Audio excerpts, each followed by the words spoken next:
Hello and welcome to the Vlogging Pod. Tonight we are joined by Susan Beth Miller. Welcome to the room, Susan. How are you this evening? I'm good, Ari. Hope you are too. Oh, I'm doing great. I could make a list of grievances, but that's not what this show's about. Okay.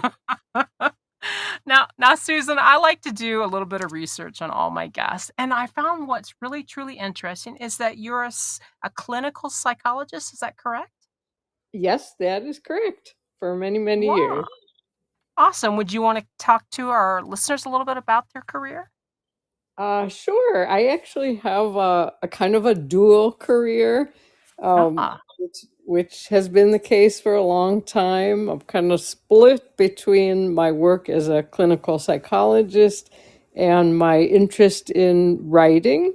So, mm, for many years, I've liked to write, probably long before I even knew what psychology was, and I certainly didn't know what a psychologist did. I was interested in writing, and I've retained that over the years, switching back and forth between writing fiction and nonfiction, but also, at the same time, maintaining a practice as a psychologist. I'm hmm. happy to answer any questions about that or talk more about that. There are different, of course, different approaches to psychology, different types of psychologists and other mental health professionals who approach things in a variety of ways. Awesome. Well, I did therapy, some time ago, and I found it very productive. I found it life-changing. Was able to open my eyes to a lot of different things. Yeah. So I commend you on that. That's a lot. Okay. Well, that's of course what we hope for the people that we work with, Hmm. is that, yeah, it does sort of offer them new ways to see themselves and their past and their future. Right. Now, Open. I hear you had a little bit of surgery today. So how are you doing with that? I'm doing fine. I had an eye procedure. I have one somewhat problem eye that's needed attention over the years, and so Mhm. the world is a little blurrier tonight, but no Yes. pain there, No. and I was hoping it was helpful. Oh, I have had it done, trust me. I had one eye done, and they told me over time that it would even out. My mother just recently had hers done. She had both, but not at the same time. Are you And then talking about cataract, or what do you well, mean there? she had cataracts, all she has Yeah. glaucoma, and they fixed that. Oh, For okay. me, they were fixing my vision. They one Yeah. side of my eye had laser on one eye. Oh, And okay. so so one was actually a little closer and the other one's a little bit farther away. And because of what they did, it evened each other out, which I think is so cool. I mean, I didn't notice it at the time, but over as time goes by, it gets better. Yeah, that's great. Yeah, eyes, they're so important to us, and it's Hmm. scary sometimes to have any kind of surgical procedure related to them.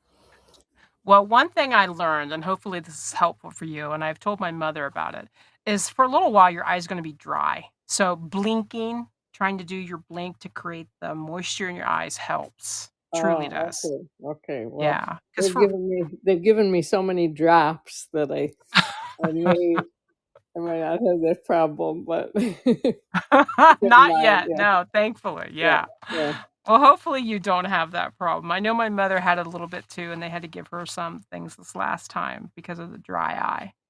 Yeah, but it'll get better. Trust me. Have faith. I'm living proof of it. Okay. Well, I'm hopeful. Okay. And it was a Uh, pretty easy. Yeah, it was a pretty easy procedure, so that was nice too. yeah, I had worse expectations when I went in, but it wasn't that hard. So, It's very short, you're in and out, and that I don't even really remember being it that traumatic, to be honest with you, yeah, looking it's back on it amazing now. what they can do with laser. It's just coming Yes. in from the front of the eye, reaching someplace, in the middle of the eye Mm, in a very yeah. precise way. But we probably shouldn't talk about this because people get very squeamish Yeah, about I think their they're more eyes. squeamish And about when you I yeah, think they're more squeamish about teeth, but we won't go there either. oh, okay. Well, I always say it was eyes until you've had some experience and you get a little desensitized. But when you haven't Mm. had that, I've noticed a lot of people I talk to about anything related to the eyes, they kind of squinch up their face and Oh, look slightly wow. terrified. So I get you. Well, yeah. so like I said, when I do my research, and of course, you and I met through Podmatch. If some people don't know, Podmatch is a very good, interesting site to go to if you run a podcast and you're be able to introduce to people that want to be a guest or other people that have podcasts themselves. So it opens up introduction between people to do that. And I was reading your bio, and it said that you had published 3 books. But when I looked you up, I was shocked and surprised that you have a few more books under your name, though. You want to tell us Uh, about those? yeah, well, the 3 books, I can't remember exactly what I put on the match bio, but there's 3 novels. So that Mm-hmm. probably is what you're referring to. And Mm-hmm. then I have published 5 psychology books. So that's the Mm. other writing hat, is the psychology hat. So are you asking about the fiction, or what did you want me to speak to? The clinical books, Oh, the the more of your clinical. Okay. professional. Mm-hmm. Well, the psychology books, 4 of them actually are focused on emotions. So, for example, the first one was called The Shame Experience, and then there was a later one also on shame, coming at it from a little different angle. Then maybe my favorite in the group was a book on disgust called Ah, Disgust. yes, I saw that one. Yeah, discussed the gatekeeper emotion, and then the last in that series was looking at a group of emotions. And this time I even included some of the emotions people enjoy having, like fascination and awe, but also horror and disgust reappeared in that last book. So Mhm. there's those 4 books, and then there's one book that's an outlier, which is a self help book, which I wrote for teenagers or older kids or very young adults. It kind of reaches a range of people, but the focus is it's for young people who have a troubled parent. So it's called When Parents Have Problems.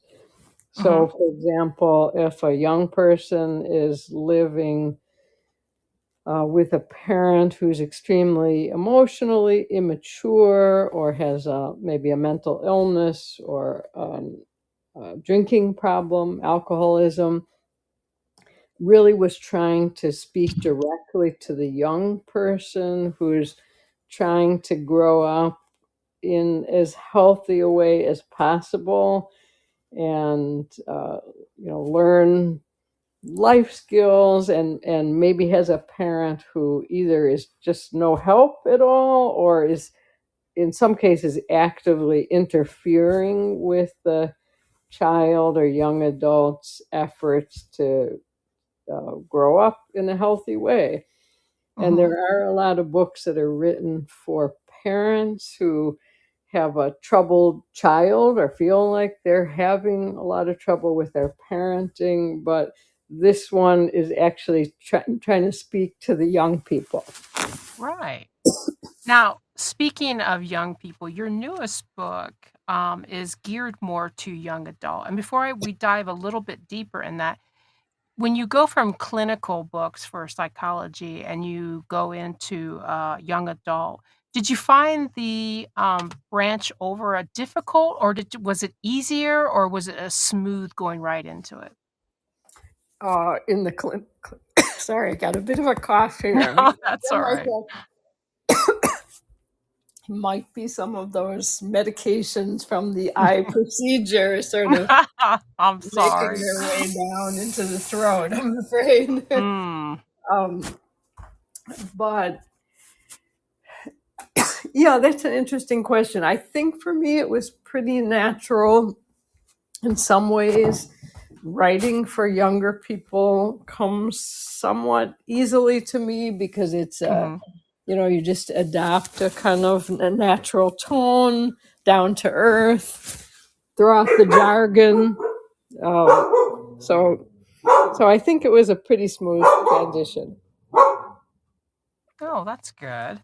So now your latest book, you also commented that it was related to your own personal traveling, I think you said, from your own experiences. So you closely related the book along those lines?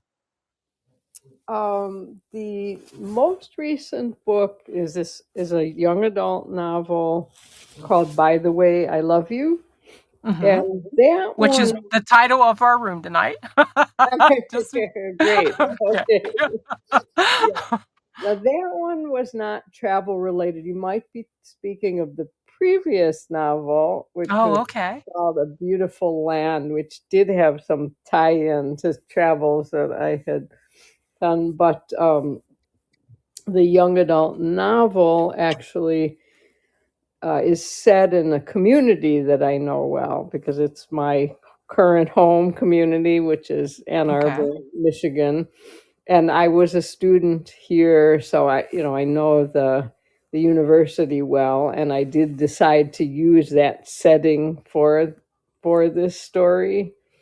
Mhm. Uh, it's a coming of age book. Like most coming of age books, it does focus on the developmental issues of a young person who's off to college and needs to confront the things that everybody does pretty much when they leave home, whether they're going to college or maybe to the military or just moving um, out of their home to take a job. There's certain things that are the normal challenges of young adulthood. So, making friends, dealing with people who are difficult and maybe you don't want as friends, exploring sexuality, trying to figure out what kind of a future you want, what kind of an identity. So, all those elements. But then in this girl's case, the main character, her name is Leslie.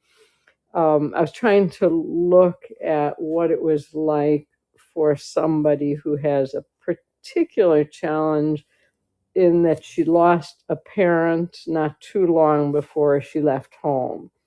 So she's dealing with those usual young adult challenges, but she's also having to confront what it's like not to have that parent, and then lots of unanswered questions about her earlier relationship with her, in this case it's her mother that she lost. Mhm. um, what did she mean to her mom? What kind of a daughter was she to her mom? She has a lot of feelings about the fact that when her mom was ill, the daughter, was going through prickly adolescent Mm. behavior. And so the last memories that she has of her mother are memories of her own rudeness or unsympathetic behavior toward the mom. Mm. So as she's trying to move forward, she also has to, like people in therapy, right? She has to look back as Mm. well and try and see if she can develop a stronger foundation for herself that would let her move forward in a healthy way. So Mm. that's about the book. I'm putting it in kind of abstract terms. It's Yeah. a story, so it's about goofy friendships and road trips and sexual ex- exploration and Right. all the day to day things, right? Right. Yeah, I get you. I yeah, get you. yeah. So when you were developing this book, one of the questions authors get a lot is And I'm sure I have this perception of you, so please forgive me on that. I would assume that you're going to be a plotter. So most people get asked in the writing career, are they a plotter or a pantser? I'm assuming only because of your profession as a clinical psychologist that you are a plotter. Am I right or am I wrong? A plotter, Mhm. Plott? Mhm. Oh, and what was the alternate choice? A pantser. Basically, you write the book Oh, by the seat of seat of the your pants. pants. Oh, Yes, okay. yes. Well, I wish I could answer that question, but I think I go back and forth. I'm Mm. not such a plotter by nature, but Ah. sometimes I try and rein myself in, like when I'm writing and it's going to be a long piece, a book, right? Mhm. And I Right. know you can really get lost, along the way with a book. Really easy to do. So I do try and get myself to do quite a lot of planning before I get started writing. I'll hold myself back. Sometimes I feel like a horse at the gate, a racehorse, and I'm saying, no, the gate is not open yet. No, the gate is not open. You can't start yet. You haven't done your groundwork, you haven't got Yes. things in order. Um, but I eventually I do get started and I don't wait until everything is meticulously plotted. So Ah. I've tried different approaches, with different books. Like the one that I'm working on now, I'm actually I would say I'm following my characters around. I'm just letting them Mm. lead the way. Where do you want to go? Who do you want to be? And I'm just following them around. Now, eventually, I will try and take the reins and say, okay, you spent way too much time, on that excursion. We're not following you all the way over there. We're going to edit that out. But the stage that I'm at now, I'm letting the characters take the lead. That can be exciting, though. I'm a little bit of both. I've written 15 books, Oh, and well, yeah, don't get too excited. I might not be your my. thing. um, I do it basically for the joy of it. I do love writing. Yeah. But I've done both. I have plotted to the extreme, and then I've done it by the seat of my pants. I think the most interesting thing for me is basically that when I'm writing, and this you might be feeling this right now with this newest book, like you were trying to say, is that when I'm writing, at some aspect, I feel as though that it's a new book that I am reading, that I'm figuring out as I go along. And that's the excitement of it. Is that it's like a story that I don't know anything about yet. Like you just broken the pages open and immersing Yeah. yourself into the tale. Yeah, that's a really interesting way to put it. And I think it Mm. probably is related to what I'm saying when I say I follow the Mhm. characters around, like Yes, that there's a story that I have to learn or read in a sense. right. I agree with that. I agree with that. Now, but you did kind of blow me away. I thought you would be a big time plotter. Well, as I say, I've aspired to that at times, but I'm not Yeah. that disciplined of a person. In No, some areas I am, but I not. love it Not because that just puts you right at my level. I love that. well, Because I'm right with you on it. well, it's interesting that we're both saying that we've done it both ways, and I wonder, Mhm. people who write multiple books, I wonder if that might be common, that they'll try a different approach. Some books are Mm. very mapped out beforehand, Mm. and then another one, the next one, you might have the impulse to find your way, feel your way, rather than preordaining everything. Yeah, but, that's what editing is about. That gives you a chance to go back through, and I've always found what's interesting is to rewrite yourself or take something one time I ghostwrote for somebody else, and I found that exciting to take their Oh, piece and rewrite it. Yeah. And so that can be exciting too, because you can take a finished book of your own and then go back through it. And don't look at it as editing, look at it as rewriting yourself. But then take those aspects of the plotting and detailed information, because this time you already kind of know. And so what I use sometime is I always have 3 or 4 screens around me. Like even in the sound booth here, I have 3 screens. So when I sit outside in my she shed at my office at the outside of these walls, I have 2 screens. And the Hmm. same thing with my office in the house. I have like a couple screens around me so that when I'm writing, I can put one document up on one screen of all my characters and split that screen. And also, I can have the prior chapter, which is kind of fun because then you can have it right next to you. And as your character grows, your document on all your characters and your plotting can grow as Hmm. well. Yeah, yeah, and the editing that you refer to is such an important part of the process. Mm, And yes. I know for me, I do a lot of editing work myself, but then there Hmm. comes a point where I need some other eyes on the project. So if you're lucky enough to have a good editor or Mm, a good writing group that has hmm. some good editors that are part of it and are people who are willing to be honest with you and be critical, that is that will strengthen your work. Yes, most definitely. Now, when we talk about your book, which again is the title of the room for anyone who just came in, it's called "The By the Way I Love You" by Susan Beth Miller. So the cover. Let's talk about the cover. Okay. It's very abstract art, sort of gives me the feel of it. Can you tell me how you figured that out for your book? The cover is arrived at in conversation among multiple people. So I had some input with my publisher and told, in fact, they were going down a different road with the cover, and then we had a conversation. They were going to have butterflies and things that I thought, I don't know if that's where we want to go. So I told them some of the elements that I thought might work for the cover, and then they go to the graphic artists who will kind of play with the elements that you give them and come back Mhm, to you with some sketches.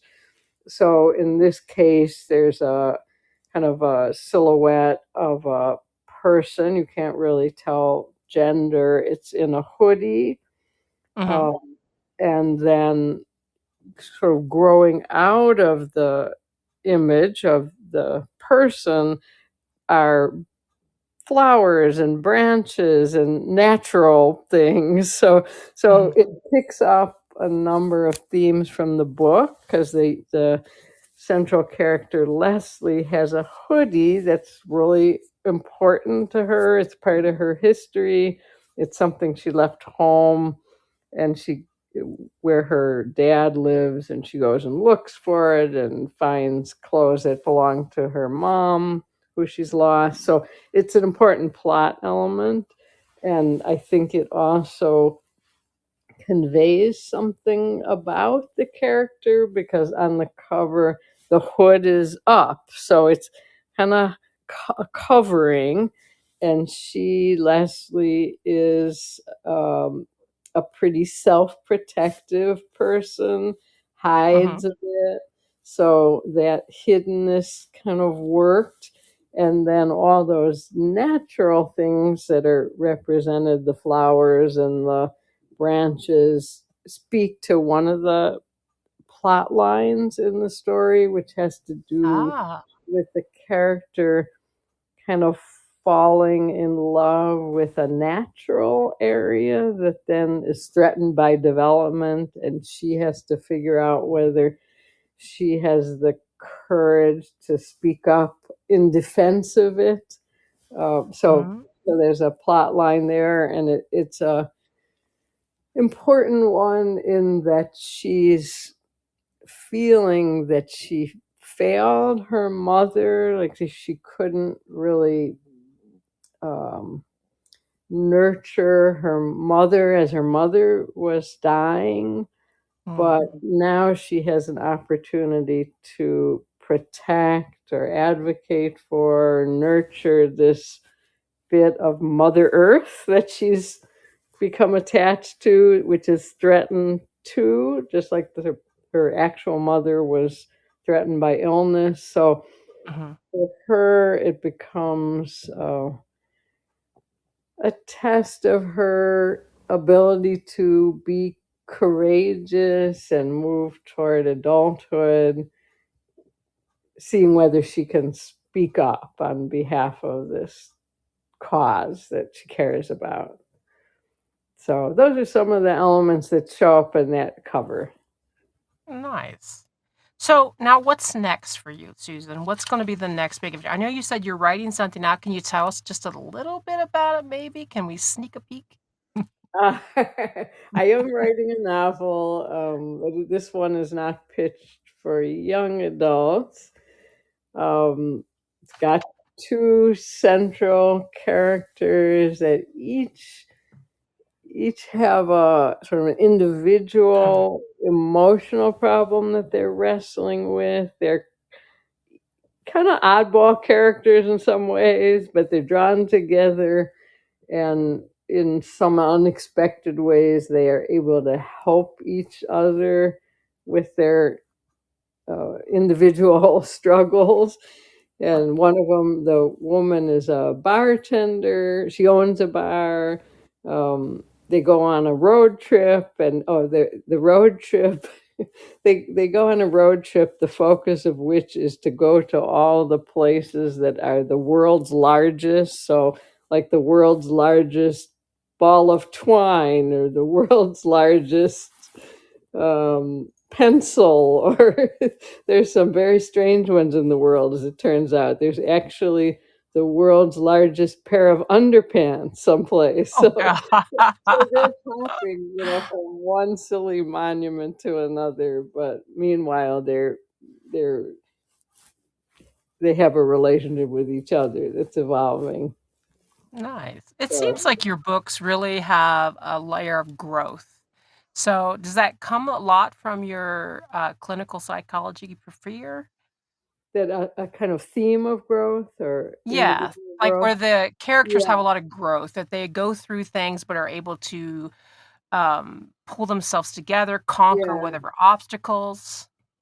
Yeah, you're right. There's definitely almost always that trajectory in my Mhm. book. And I've noticed that too. I've even wondered at times, if I was becoming a bit too Pollyanna, No, everything actually, I ended find in it a good. inspiring.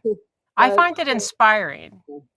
but I don't know if I mean, it might come in part from the work that I do, Mhm. um, or maybe just it's a kind of hopeful attitude about human beings that they can confront difficulties, and most people do try very hard in their lives to confront whatever problems they have and make progress. Sometimes with help from a psychologist, sometimes on Mhm. their own, or with other people who are important in their lives. So, um, but you're right. That is Well, something. as someone who has watched Pollyanna, Yeah. this dates Okay. myself, Yeah. and I have the DVDs, I find it very inspiring, and I think that these kind of positive reference books will always have a place in today, tomorrow, and yesterday, if that makes sense, Yeah. because things that will lift people up will be remembered a lot more than things that bring them down, don't you think? Yeah. Yeah. I think people do uh, want that, need that, Mhm. and I hope the books are also somewhat realistic about these victories. Don't come easily sometimes for Right. people, but they can be hard won battles, but they do sometimes get the battles can be won. Wonderful. I want to thank you so much, Susan, for being with us. It has really been a pleasure. I find your books very insightful, inspirational, and I wish you the greatest success with them all. Thank you very much. Really Well, enjoyed you're it. welcome. You're welcome. You come back anytime. I want to thank you to our listeners as well. Until next time, guys, bye bye for now.